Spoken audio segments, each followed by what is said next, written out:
Don't ask me why I'm doing this. I could honestly not give you an explanation.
I'm never going to get over that rock introduction. I'm sorry.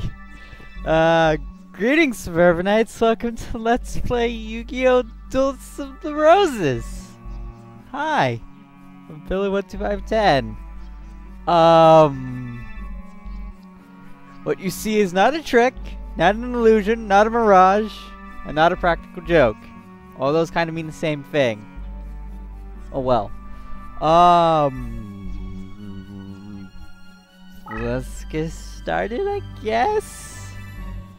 I'll be honest, I wanted to LP this game, but I have no idea why. I don't know why I like this game. It's not a bad game, mind you, but it's weird. It's one of those like weird guilty pleasure style games. It's like you have fun playing this game and you aren't sure why. It's kind of like Shadow the Hedgehog in a sense. But basically, this was a PS2 exclusive title. It was released in 2003. It's a turn-based strategy game with basically based off the popular trading card game. With a bizarre story that you won't care about at all, more or less, because it kind of takes backseat to. I'll explain it when we get to it.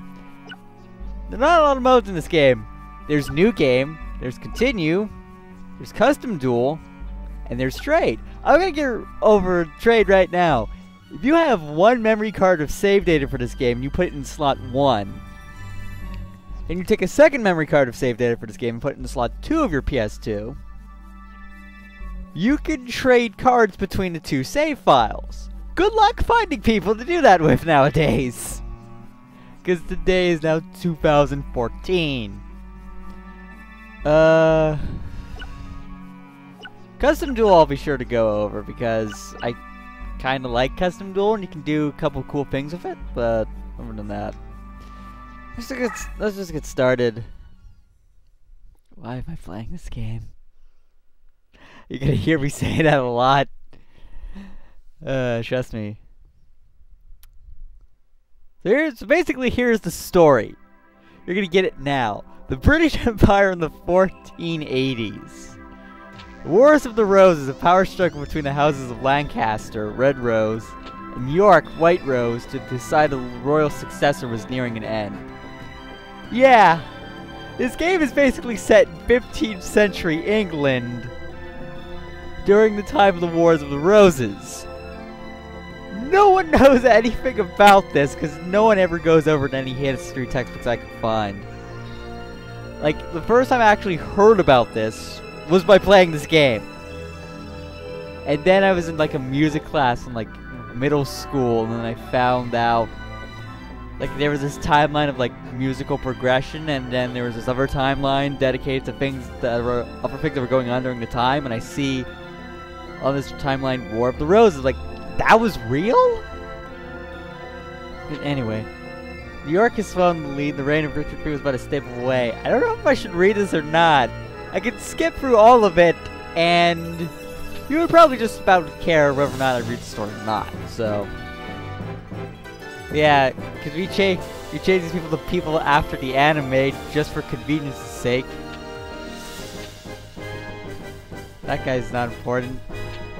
Seto and his 7 followers, known as the Rose Crusaders. And there's a flag of Lord Crawford. You got Duelist champion their cause. Defeat was imminent for the Lancastrians. I hope I'm saying that right. Dual card games are still at the fledgling stage. There were dual card games in 15th century England. Come on, Konami. I don't think the Konami code would actually do anything in this game. Rose and Cruez.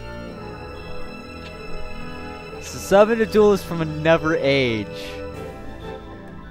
Guess who that's going to be?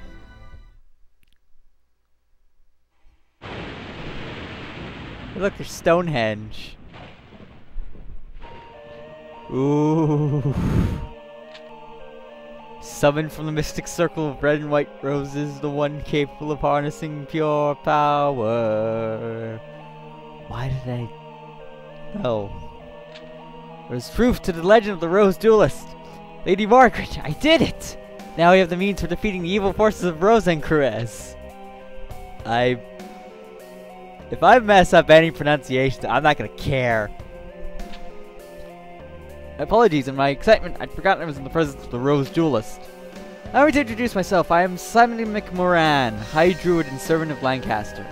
May be so bold as to ask the name by which the Rose Duelist would like to be known. Are you bold, Simon?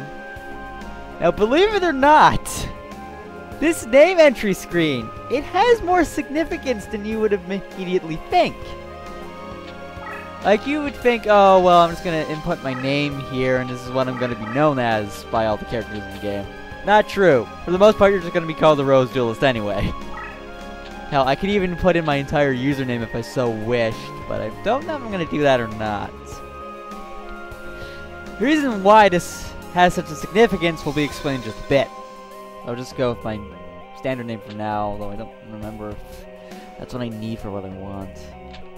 Fine name indeed. Here's the situation. The year is 1485, and you're in Stonehenge, near Salisbury, England. The British Empire is in turmoil with the House of Lancaster's rightful claim to the throne being challenged by the Yorkist usurpers. A complete unbiased statement there, by the way. Power struggle is referred to as the Wars of the Roses, a name based on the badges used by both sides. A red rose for the Lancastrians and a white rose for the Yorkists. Right now, our kingdom is threatened by the Yorkists and their wrongful claim to the throne. All because the Yorkists enjoyed the support of the Rose Crusaders and their sorcerous white rose cards. Because sorcery in the 1500s. Using our red rose cards, we summoned you, Billy, to this day and age. Know that your dueling experience will defeat the Rose Crusaders and lead us to victory. You will help us? Of course you will! Foolish of me to even doubt where your loyalties lie. Rumor has it that only the legendary Rose Duelist stands a chance against the power of Rosencrantz. We appreciate any help you can provide against them. Before I forget, I should warn you that the rules of dueling differ here from those of your age. Here in England, dueling is governed by what is known as the perfect rule. In addition to several minor distinctions, there are 2 major differences. One is the essence of movement or positioning, the other is the deck leader concept. These are 2 aspects of dueling that were lost in the process when the ancient sport of duel monsters was adapted to card form. The perfect rule represents these lost rules that were miraculously revived here in England. Perhaps a practice duel will serve better than an explanation, shall we? So you can take on this tutorial. It would be the entire video if I did it. So I'm not going to do it. Plus, the tutorial itself still manages to leave out certain aspects. It's amazing. I'm not going to do it. First, Billy, you must select a deck to duel with. It's important that you feel the vibrations of a deck leader. The minute... Oh, minute minute. They're spelled the exact same way. These resonations that ring true to your soul. Cards themselves draw their power from the energies of the Ancient Ones. The deck leader acts as an intermediate between the Ancient Ones and the deck wielder. The it is essential that you select a card leader whose rhythm matches the stirrings of your soul. Here are several decks from which to choose. Give it some serious thought and make your selection. Choose carefully, for the deck you select will guide the destiny of your duels. Oh sweet, I think I actually got the one I wanted. So, the name you input actually determines the deck leaders you will get here. So there are 3 of them. There's Maiden of the Aqua deck. There's the Illusionary Gentleman. I believe this is the one I wanted. And the Wolf Axe Wielder deck. God, the text looks so small in the importer window. So I'll basically go over these 3 at once now. Maiden of the... Basically, you see on the right there, the main attributes of all the cards in the deck, and the main races of the cards in the deck. And by that it means the majority of the cards in the deck are water dark type and are aqua monsters or sea serpent monsters. And the average summon level of the deck is 3.29 summon stars. God, I know all this off the top of my head. I've played this game too much. The Illusionary Gentleman, there's a bit more. There's darkness, light, water, wind. The main races are spellcasters, zombies, plants, for some reason, and aqua. The average summon level was 0.001 less than the Maiden of the Aqua. Wolf Axe Wielder is mostly a beast warrior deck with beasts, regular warriors, and aqua. All of these have aqua being the predominant figure in their decks. That's interesting. Earth, water, and... Pardon me for a sec.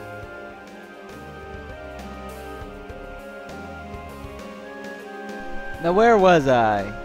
I don't even know where I was.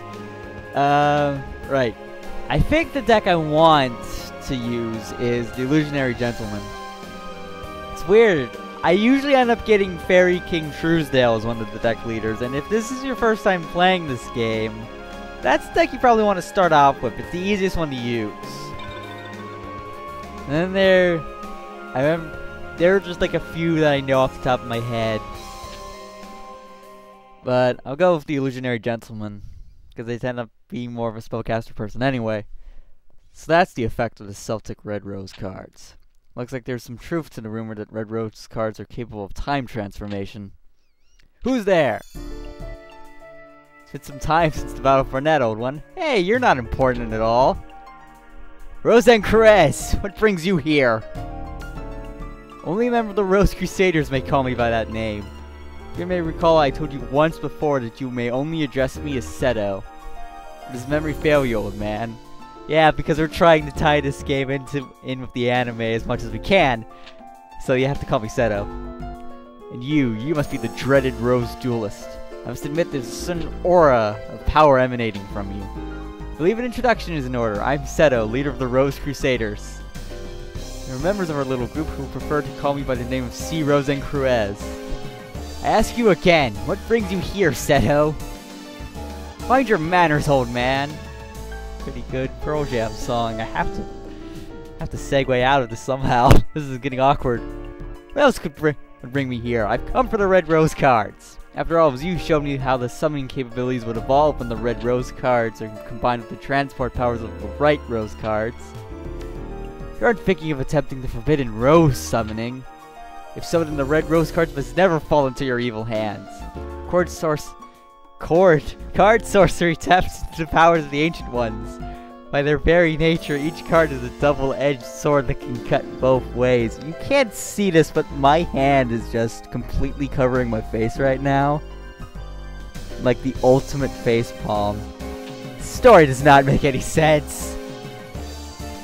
Rose cards alone harness tremendous power. There's no telling what horrors one might unleash to the world by combining both red and white. We'll find out in a couple more hours of gameplay. I'll sacrifice my own life if I need be to prevent any from uttering the spell of doom. Doom! Spell of doom? Fool!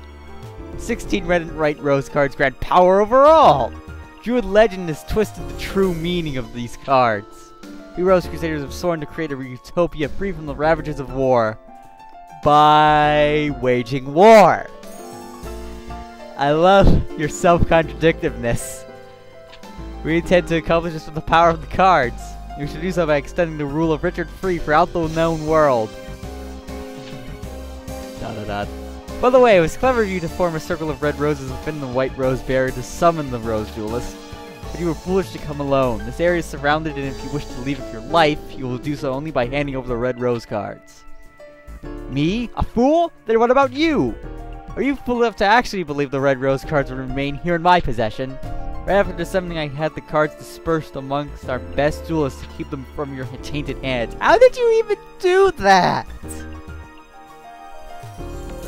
How? That's never explained, by the way, how he actually pulled it off.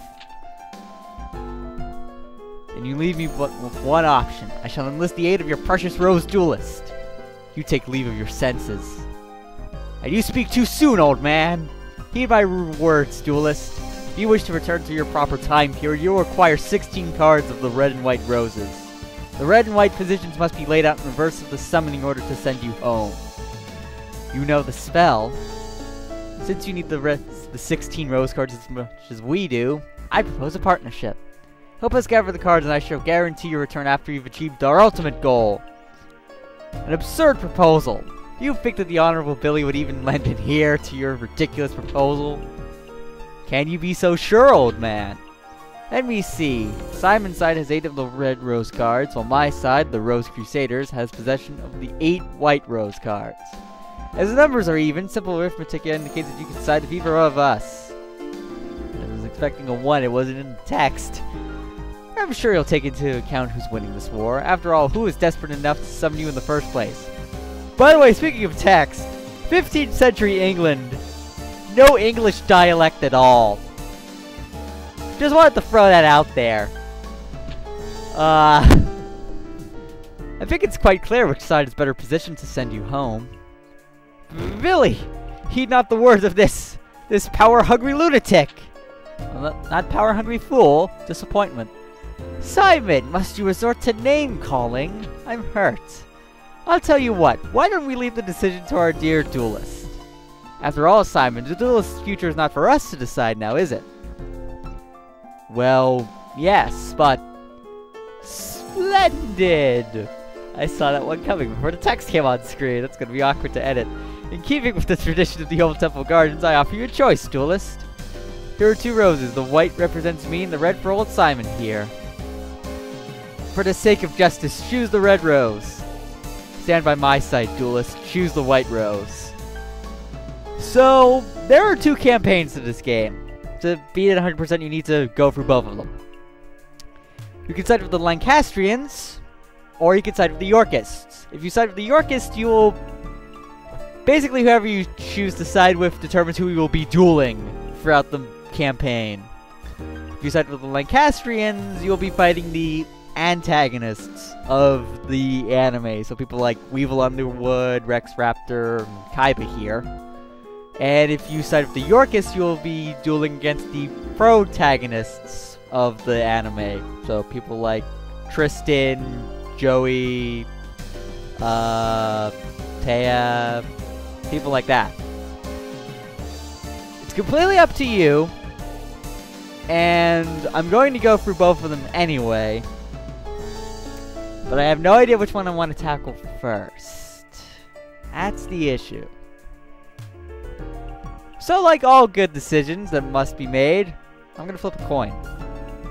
Heads will be Yorkists, tails will be Lancastrians. And knowing my luck of coin flips... It's tails. I'm siding with the Lancastrians this one. How disappointing. Oh well, you made your choice, and I respect that. For now, I will guarantee your safe passage until you've met with Yugi. After all, I don't want our little game to end too quickly. That wouldn't be sporting. I look forward to the day we meet again, Duelist. Until then.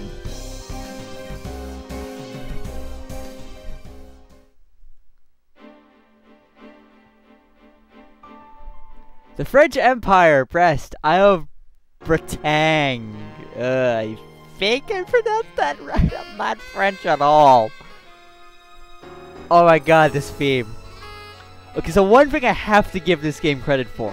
Its music is pretty good. Which is actually kind of a downside to it as well. But I'll explain that in a minute. Damn it, anime fan, you were right. This song is amazing. Billy, I present Prince Yugi, last Prince of Lancaster, a true Welshman in the hope of we who call ourselves Celts. My lord, may I present Billy, the Rose Duelist. Serve us well, Simon. My mother was wise in summoning you from Scotland. You honor me, sire. Duelist, I am Yugi. Actually, Henry Todor is my name, but we needed to keep it going in with the whole anime theme because we're basing this story of the Wars of the Roses that no one's ever heard about and combining it with Yu-Gi-Oh! Trading card game. So, oh, you may call me Yugi. I'm sure Simon explained our situation, but it's only right that I request your services myself. I need you to return to England and put an end to the threat of the Rose Crusaders. The white rose cards form a barrier that prevents my armies from setting foot on British soil. Although we Celts have the red rose cards, we are but inheritors who are unable to wield their full power. In the hopes of reversing our fortunes, we gambled on a druid legend that spoke of a rose duelist. According to the same legend, one must use a deck whose cost is lower than an opponent's to capture a rose card of another color. I'll explain that in a minute. I believe that it is important that you keep this in mind. The cost of your deck should not exceed the cost of your opponent's deck. I would like you to note that our resources have been pressed to the limit, requiring us to invade England by August. The troops will land in Milford Haven, Wales, and march on to face the enemy at Bosworth Field. Having all of the Rose Crusaders out of commission by this time would be ideal, but as that might prove difficult, any reduction in their force would be appreciated. Right then, let us part company and reunite in Bosworth. Simon will provide you with the details as to where and when we'll meet once more. So now we're going back to England. I love how the ocean is completely yellow. To be fair, I think this is a pretty decent enough representation of what modern day Great Britain is. And this is supposed to be France down here. I think it does the job. So let me take a look at our deck here really quick. See if I was actually right. Although by the looks of things, yes! Yes! I have the powers of rock and roll in this deck! I made the correct choice. So you can basically go over everything in your deck. I'll explain this for those of you who haven't played this game. Basically, Yu-Gi-Oh! Is a trading card game where you summon monsters to attack other monsters and drop your opponent's life points to 0. Great explanation. Basically, every card has stats. Your attack power is how much cards deal, the value of your card in attack position. Defense is its value in defense position. Summoning level is how many stars it will cost to summon this monster to the field. I'll explain that a bit more when we actually get into a duel. Current rank. Cards in this game have a rank. All monster cards start at the rank of soldier, except for your deck leader, which starts at the rank of 2nd lieutenant. Your monster's rank increases in a number of ways. By having it destroy more enemy monsters, by having it be face up, for a number of turns, things like that. And the rank will go down, every time I think time it's spent spellbound. I'll have to explain spellbinding in a minute. Or when we get into a duel. We're not getting into a duel in this first part. Because I wouldn't have the time to record a duel right now. Because I have to go to work in about an hour or so.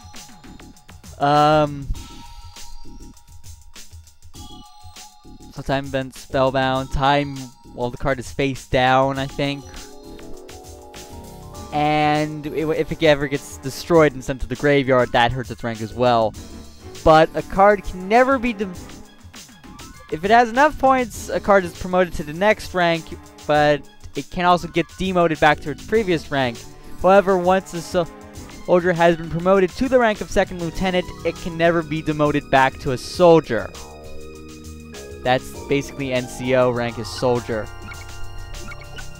An art deck master is rank of second lieutenant, that's the illusionary gentleman. I think the Musician King is actually the strongest card I have in this deck. By like 50 points. No, Crow Goblin is, and it's not a spellcaster. What? I need to check that real quick. Yeah, that's kind of weird. The strongest card I have in this deck is not a spellcaster, and it's built out to be a spellcaster deck. That's a bit of an issue, isn't it? We got a few magic cards and a trap card, I think we had too. So here's the card Yami. It transforms the surrounding 2-space area into dark terrain. Like I said, once we get into an actual duel, I can explain things like terrain, movement, deck leaders, concepts, all that good stuff. But for now, you just have to scratch your heads, because it's admittedly a lot to take in. Red Medicine, activate and you restore 500 life points. Hinutama deals 100 damage to your opponent directly. I believe this says Magical Neutralizing Force Field. Cancels all Spellbind and Power Increase effects. In addition, destroys all face-up trap cards. Does not cancel any bonus effects involving terrain and leader abilities. I believe this just affects the entire field that way, which is kind of cool, actually. Pretty useful. It's like one of the only cards in the game that can deal with Eternal Spellbinding, which could be very nasty. Black Pendant increases the powers of dark spellcasters by 500 points. And the Book of Secret Arts increases the power of spellcaster monsters that aren't dark by 500 points. Why? I have no idea. Mesmerize Control. Disposable trap that spellbinds an enemy for 1 turn and reduces its strength by... Oh god, that is really hard to read. I think that says 800 points.